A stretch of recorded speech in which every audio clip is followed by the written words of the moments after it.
Hermanos, buenas noches, pues es un gusto saludarlos y bendiciones para toda la familia que está escuchando estos estudios que sabemos que son de gran bendición y es de gran aprendizaje para nuestras vidas cotidianas. Y es que ahorita vamos a concluir este capítulo de Nehemías 10 con los versículos del 30 al 39. Y no sé si recordarán, ¿no?, que este pueblo estaba ya comprometiéndose a cumplir la ley. Y no nada más por un pacto verbal, sino había sido ya por escrito. Y también se estaban ellos observando que, pues, estaban, dice uno, desglosando de los puntos a punto de todo lo que ellos habían venido fallando, ¿no?, de la ley. Y ellos realmente querían corregir ese mal que venían. Entonces, por eso es que ellos hacen ese compromiso colectivo y de un mayor, digamos, valor, ¿no? Porque vemos que ya fue por escrito. Y recordemos que este pacto que iban a hacer, pues también nos hace recordar un reencuentro de principios importantes que nosotros debemos de ver en la actualidad propio, ¿no? Que son puntos que debemos o estamos viviendo en la actualidad y que vamos a irlos analizando punto a punto. Bueno, ya empezamos, ¿no? Vimos en el capítulo, o bueno, el tema anterior, cuando empezamos a ver que se debería de cumplir la palabra de Dios. Ellos estaban comprometiendo. Y ahorita vamos a concluir con estos 3 puntos más, que vería el no mezclarse, el día de descanso, o ellos mencionan el de descanso como el día sábado. Y otro punto importante es el apoyo económico que se estaba dándole al templo. Y le digo, y pues los compromisos estos de este pueblo ya era por escrito. Y podemos llevarlo ahora a nuestra vida cotidiana o actual, ¿no? Que un compromiso que debemos de hacer, o hacemos a veces, hay de dos. Uno es verbal y otro es por escrito. Y creo que siempre los pactos, contratos que puede uno hacer, los que más valen ahora en la actualidad, es los escritos, ¿no? Sabemos que hay un dicho que dice que las palabras se las lleva el viento y no podemos confiar el de alguna persona nos hagamos un compromiso de nada más verbal. Por lo regular siempre es escrito. Y lo podemos ver muchos ejemplos, ¿no? Principalmente cuando hay una compra-venta de una casa. Siempre se busca que haya un compromiso por escrito, ¿no? Y más si hay un adelanto de dineros, porque pues eso es, no va uno a dejar perder el dinero porque algo verbal, ¿no? Te vendo mi casa y dame un anticipo, no sé, de 50,000 pesos. Y creo que todo es, bueno, te doy un anticipo, se firma un contrato de compra-venta y ya después se empiezan a hacer una serie de trámites legales. Y en el matrimonio, ¿no? También es algo con mucha gente ahora en la actualidad está realizando sus uniones ya verbales, ya no quieren un contrato por papelito, ¿no? Firmar ante la ley un contrato de matrimonio. Ahora ya lo están llevando más a la ligera. ¿Y qué pasa también? Eso que está conllevando a que, pues, si no nos parece un X tiempo viviendo juntos, pues nos separamos y ahí muere la cosa. Cuando Dios no quiere esto, ¿no? Quiere formalizar un matrimonio, una unión bien cimentada y más en su palabra. Entonces, pues estos son los puntos que vamos a ver a partir de este capítulo. Bueno, a continuar con el capítulo y en este versículo 30.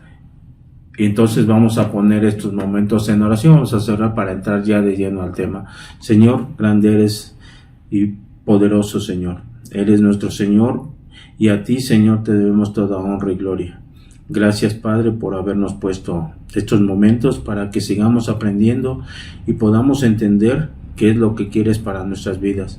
Sabemos, Señor, que hay desobediencia de nuestra parte y que, Señor, queremos nosotros comprometernos seriamente contigo para poder seguir a tu palabra, Señor. Queremos entenderla y comprenderla y llevarla a cabo. Gracias, Señor, por poner estos momentos, y todo lo pongo en las benditas manos de nuestro Señor Jesucristo. Amén. Y les digo, como tema, el título es el mismo, es un recordatorio a la ley, y el tema es cumpliendo al pie de la letra. ¿Por qué? Porque el Señor nos va a dar aquí instrucciones bien en su palabra, ¿no? Y vayamos al 30, que dice así: y que no daríamos nuestras hijas a los pueblos de la tierra, ni tomaríamos a sus hijas para nuestros hijos. Entonces aquí está mencionando este punto que les digo que es importante, el no empezarse a mezclar, ¿no? El no estar haciendo uniones con esos pueblos idólatras, ¿no? Que le habían estado ocasionando muchos tropiezos a este pueblo. Y esto va dirigido un poco más a los padres de familia, ¿no? Recordarán, en aquellos tiempos ellos decidían o hacían los tratos con quienes se deberían de casar sus hijos. Pero, como dice uno, ya la habían regado muchísimas veces, y ellos ahorita ya se estaban comprometiéndose a no mezclarse con esos extranjeros paganos. Pero dice uno, se aprende de los errores. Entonces habían cometido muchos errores con anterioridad. ¿Y qué pasó? Pagaron, dice uno, un precio muy alto, ¿no? A esa desobediencia. Y sabemos y recordaremos en Esdras, cuando vimos del 9, del 12 al 14 más o menos, vimos en ese capítulo cuando estudiamos el libro de Esdras, que el pueblo, al estar escuchando la palabra del Señor y el mandato, se tuvieron que deshacer, ¿no? Se despedir de esas mujeres extranjeras que ellos habían tomado y que les había ocasionado piedra de tropiezo. Entonces el Señor estaba buscando que no volvieran a cometer. Y vemos aquí que este pueblo, ¿no? Había sido un problema, dice uno, perpetuo, de que habían estado cayendo y cayendo.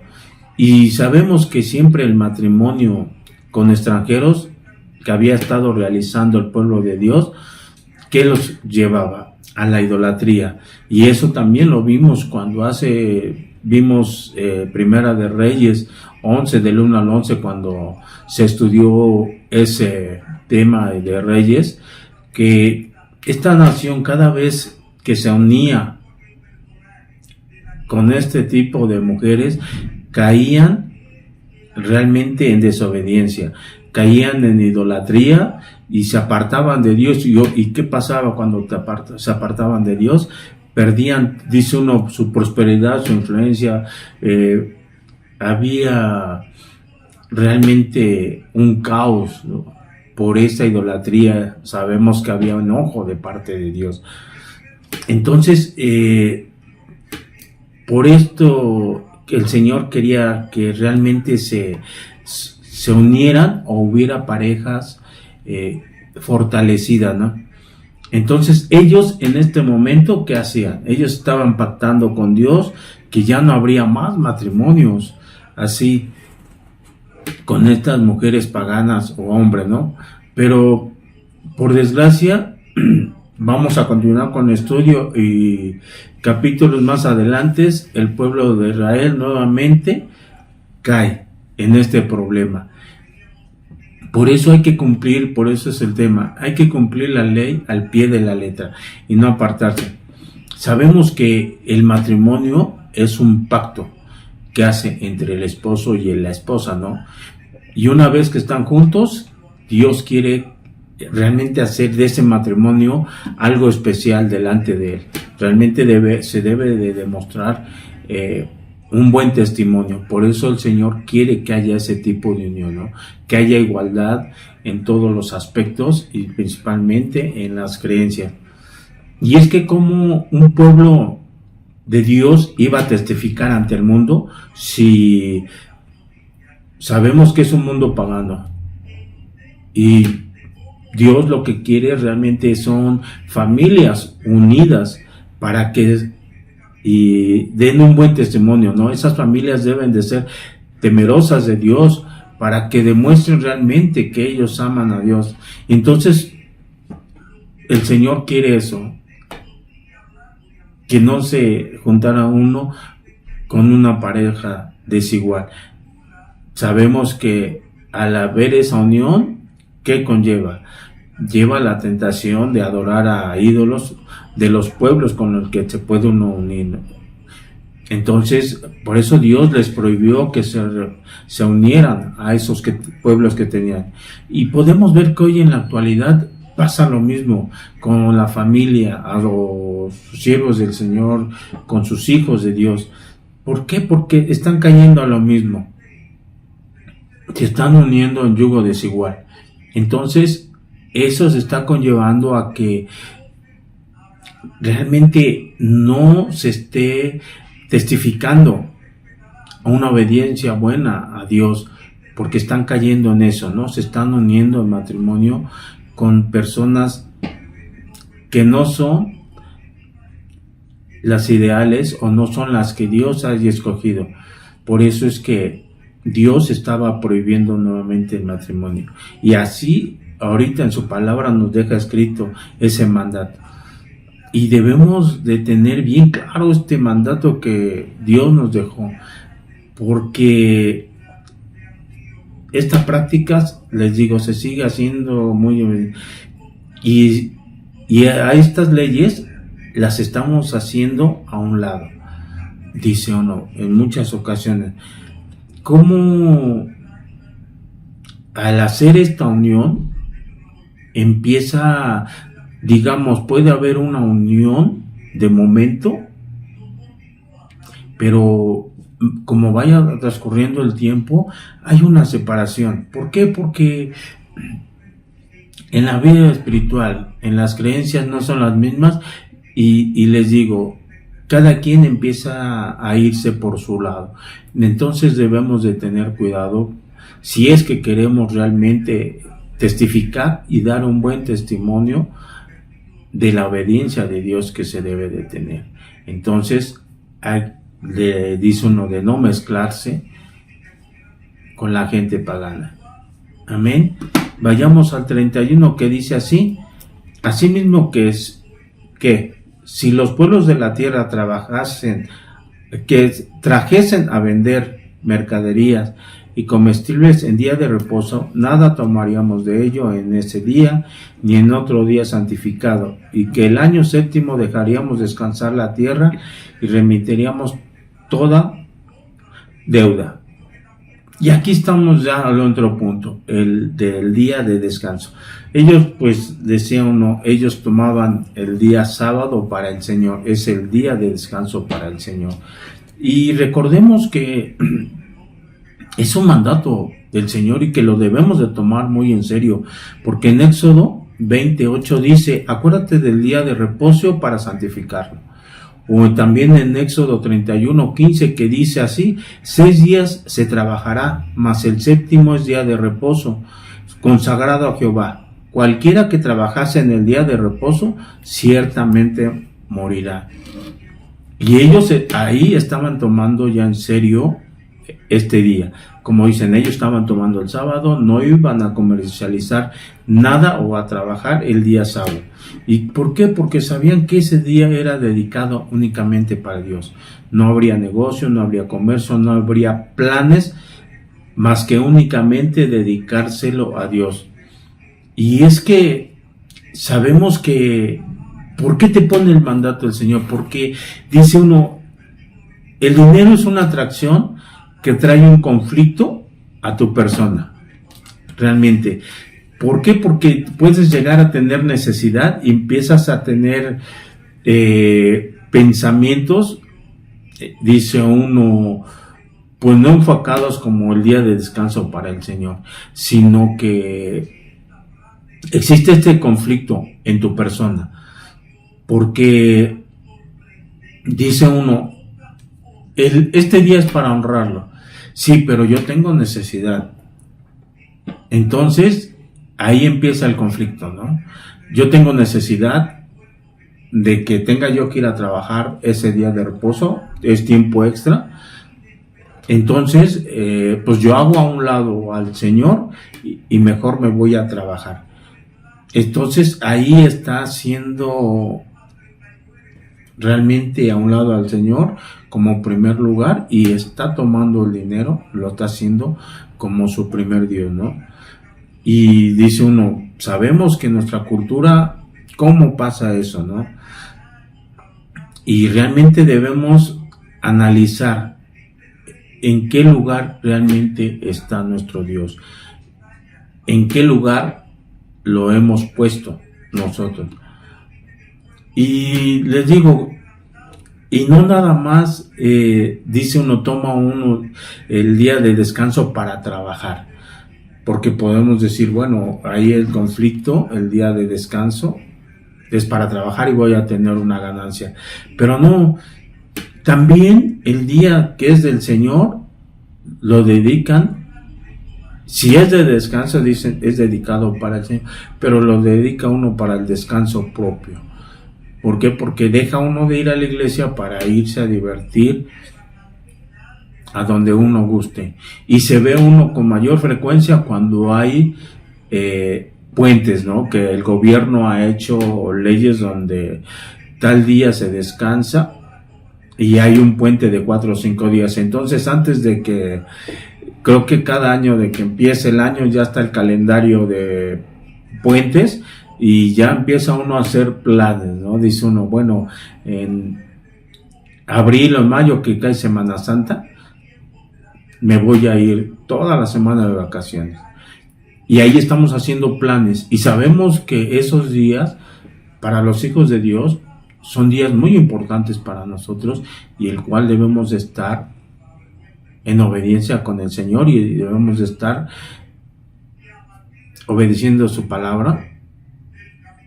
Reconocemos los acontecimientos que el Señor, nuestro Señor Jesucristo vino y que son muy importantes para los que somos hijos de Dios. Entonces, y aún así, les digo, dentro del pueblo de Dios hay muchos que agarran y se van a descansar, ¿no? Que poco les importa el estar ahí en el templo para adorar al Señor. Y no nada más del día de descanso, también en este versículo nos dice que se debería de dejar descansar la tierra, ¿no? 6 años trabajarás y un día descansará. Y también ellos estaban en eso, de que lo tienen que descansar. Recordemos también anteriores estudios donde se mencionó que al no haber dejado descansar la tierra, que vino, fue llevado este pueblo a cautiverio, ¿no? No fue obediente a la ley de Dios. Y sabemos que si tú obedeces la ley de Dios, Él prometía y nos promete bendecirnos en el 6º año. Y lo podemos ver en Levíticos 25, del 20 al 22, que lo vamos a leer y dice así: y si dejares que comiéramos, dijeres, ¿qué comeremos el 7º año? He aquí no hemos de sembrar, ni hemos de recoger nuestros frutos. Entonces yo os enviaré mi bendición el 6º año, y ella hará que haya fruto por 3 años. Y sembraréis el 8º, y comeréis del fruto añejo hasta el año 9, hasta que venga su fruto, comeréis del añejo. Y aquí es una promesa que el Señor nos da, ¿no?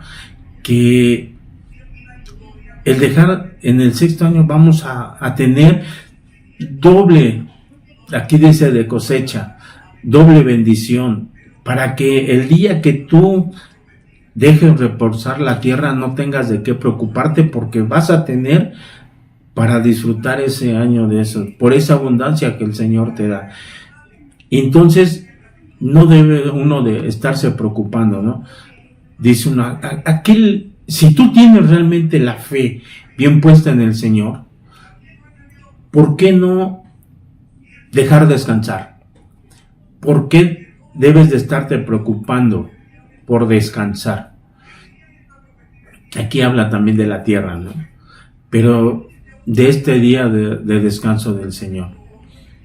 Yo lo he visto, por desgracia, en gente que creen en el Señor, en hermanos en la fe, que tienen negocios y que prefieren abrir su negocio que ir a recibir las bendiciones del Señor. Es triste ver realmente. ¿Por qué? Porque vemos que ahí no están puestos los ojos en el Señor y en sus promesas. Porque si creyeres, no te preocuparía el cerrar, ¿no? Mucha gente dice, no, pues es que el domingo es cuando más vendo. Pero si tú estás dependiendo de ese día que el Señor te da de descanso, creo que realmente ahí está flaqueando tu fe, ¿no? Porque le estás temiendo a no creer y que el Señor te pueda fallar. Pero esas son tus propias conclusiones, ¿no? Que tú estás sacando cuando el Señor te dice que te va a bendecir doblemente. Entonces, pues, déjaselo todo en las manos del Señor y sabemos que Él te va a bendecir, y mucho. Yo te lo puedo decir por vida propia. Yo te puedo decir que el negocio yo lo abrí yo el día domingo, aunque iba yo a la iglesia, iba yo deprisa y regresaba yo a abrirlo. Abría yo temprano, cerraba, iba yo a la iglesia, regresaba rapidísimo porque me interesaba las ganancias. Cuando uno va entendiendo que el Señor te va a suplir todas tus necesidades, el día de reposo es para el Señor y lo que resta del día es para que tú descanses. Y realmente dice uno, el Señor te bendice el resto de la semana. En serio, créanlo, hermanos. Amén. Y vayamos al cuarto punto, que es digamos un apoyo económico. Aquí se menciona en estos versículos al templo y en todas sus actividades, pero vayamos a la palabra. Entonces vayamos ahí al 32 al 39, que dice: nos impusimos además por ley el cargo de contribuir cada año con la tercera parte de un ciclo para la obra de la casa de nuestro Dios, para el pan de la proposición y para la ofrenda continua, para el holocausto continuo, los días de reposo, las nuevas lunas, las festividades, para las cosas santificadas y para los sacrificios de expiación, por el pecado de Israel, y para todo el servicio de la casa de nuestro Dios. Echamos también suerte los sacerdotes, los levitas y el pueblo acerca de las ofrendas de la leña para traerla a la casa de nuestro Dios, según las casas de nuestros padres en los tiempos determinados cada año, para quemar sobre el altar de Jehová nuestro Dios, como está escrito en la ley, y que cada año traeríamos a la casa de Jehová las primicias de nuestra tierra y las primicias del fruto de todo árbol, asimismo los primogénitos de nuestros hijos y de nuestros ganados, como está escrito en la ley, y que traeríamos los primogénitos de nuestras vacas y de nuestras ovejas a la casa de nuestro Dios, a los sacerdotes que ministran en la casa de nuestro Dios, que traeríamos también las primicias de nuestras masas y de nuestras ofrendas, y del fruto de todo árbol, y del vino y del aceite, para los sacerdotes, a las cámaras de la casa de nuestro Dios, y el diezmo de nuestras tierras para los levitas, y que los levitas recibieran las décimas de nuestras labores en todas las ciudades. Y que estaría el sacerdote hijo de Aarón con los levitas, cuando los levitas recibiesen el diezmo, y que los levitas llevarían el diezmo del diezmo a la casa de nuestro Dios, a las cámaras de la casa del tesoro.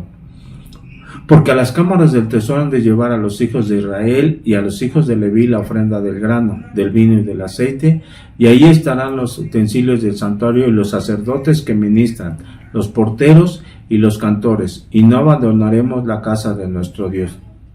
Y recordemos, ¿no? Pues realmente el templo había sido reconstruido 70 años atrás por el liderazgo de Zorobabel. Pero ¿cómo fue que se reconstruyó? Por la unión de todo el pueblo que tuvo que dar, ¿no? Y aquí, después de 70 años, estaban realmente como que aprendieran nuevamente a dar, ¿no? De la importancia de dar las primicias para Dios. Entonces, eso era lo que nuevamente se tendría que estar enseñándoles a este pueblo que había dejado de ser obediente.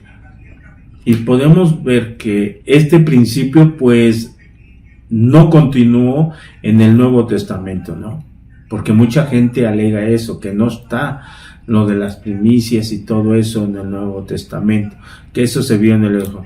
Pero es un concepto que da Dios realmente, de dar la primera porción de todo nuestro tiempo, tesoros y talentos.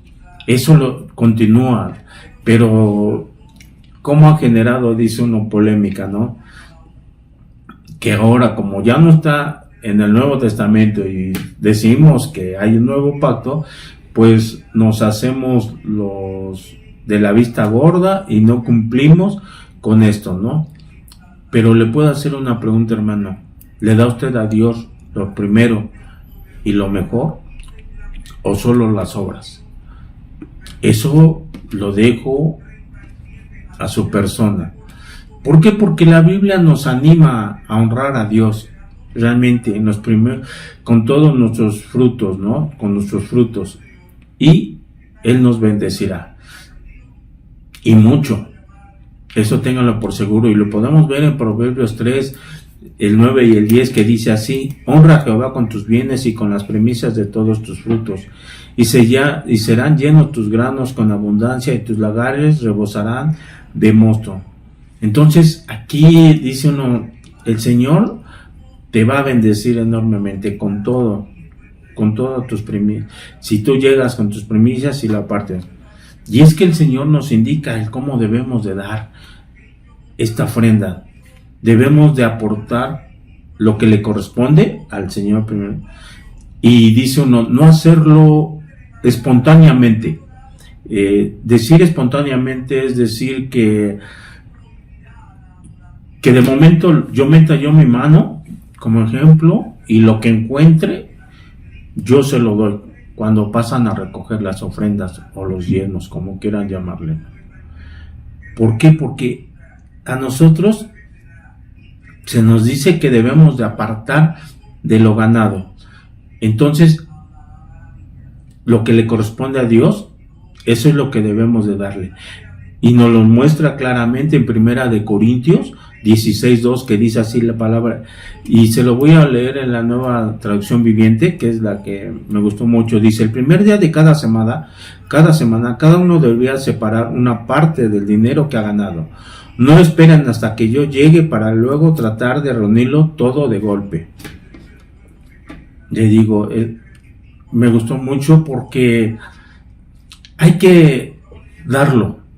Y les digo, no por obligación, sino hay que darlo con un corazón generoso. Y también nos lo dicen en 2 de Corintios 9:7, hay que darlo con un corazón alegre, hay que ser un dador alegre realmente. Y es lo que les digo, hermanos, hay que apartarlo. No sé cómo hagan ustedes ese apartado, pero lo importante es eso. A veces uno gana del diario, digamos, los que tenemos negocio, ir apartando para que juntemos lo que le corresponde al Señor. Otros que ganan y les pagan en la semana, ya saben cuánto reciben en la semana, es recibir esa semana el viernes o el sábado que reciben su pago, apartarlo, porque decir, esto es para el Señor y esto es lo que el Señor me dio para gastar para mis necesidades. Y entonces, pues aquí dice, de acuerdo con la ley de Dios, tenía que dar una 10ª parte, ¿no?, de su producción para el templo, lo que se tenía para todo el que trabajaba, para las cosas o actividades religiosas. Y esto era para sustentar, ¿no?, todo, tanto a los levitas como a los sacerdotes, y sabemos que es bueno, porque ellos se están ganando ese salario. Y dice uno, pues así el objetivo principal de dar es para que se mantenga todas las actividades, el templo se mantenga en condiciones. Ustedes saben, hermanos, a qué templo o qué edificio ustedes asisten y se han puesto a ver qué necesidades hay y cuánto cuesta el mantenerlo. Entonces sabemos que nosotros como hijos obedientes tenemos que dar esa aportación, y a veces decimos no es necesario un 10, sino si Dios fue, recibiste muchas bendiciones, Dios fue generoso contigo, no esperes dar nada más el 10, puedes dar más. ¿Por qué? Porque sabemos que las necesidades no son muchas. Las responsabilidades también para el obra de Dios también hay que cubrirlas, dice uno. Entonces, pues no esperes a que des nada más, sino aquí se te invita, y se invitaba al pueblo a dar las primicias. Aquí lo que nosotros debemos entender es que sí, realmente estás dando esa primicia, ese apartado. No esperes a que pase el hermano con el alfolí y te dé, metas y le des al Señor lo que te sobra, sino lo que le corresponde. Amén. Y pues como conclusión nada más es como estaba el tema: debemos de cumplir la palabra del Señor o el pacto que tenemos con Él al pie de la letra, así como lo has hecho con otros contratos que yo sé que lo has hecho, y que si no los cumples hay consecuencias, porque si es dinero no pagas, te empiezan a cobrar réditos, ¿no? Si no pagas. Si no cumples con un contrato de compra-venta, hasta la cárcel puedes ir a dar por no cumplir. Entonces aquí un consejo nada más: cumplamos al pie de la letra la palabra del Señor, del pacto que has hecho con el Señor. Amén. Y pues vamos a terminar con una oración. Señor, gracias Padre, sabemos que tu palabra a veces nos redarguye mucho. Sabemos, Señor, que es una espada de doble filo y que nos llega, Señor, hasta, dicen, hasta las escrituras, hasta los huesos, hasta lo más profundo, Señor, y sabemos que te hemos fallado. Sabemos que hemos sido como este pueblo, Señor, que no ha cumplido al pie de la letra este contrato. Pero, Señor, te pido que tú redarguyas nuestros corazones y que nuestra mente esté siempre, Señor, el obedecerte, el cumplir con toda tu ley. Gracias, Señor, por estos momentos. Todo lo pongo en los benditas manos del Señor Jesucristo. Amén. Y pues, hermanos, nos vemos el día de mañana ya temprano.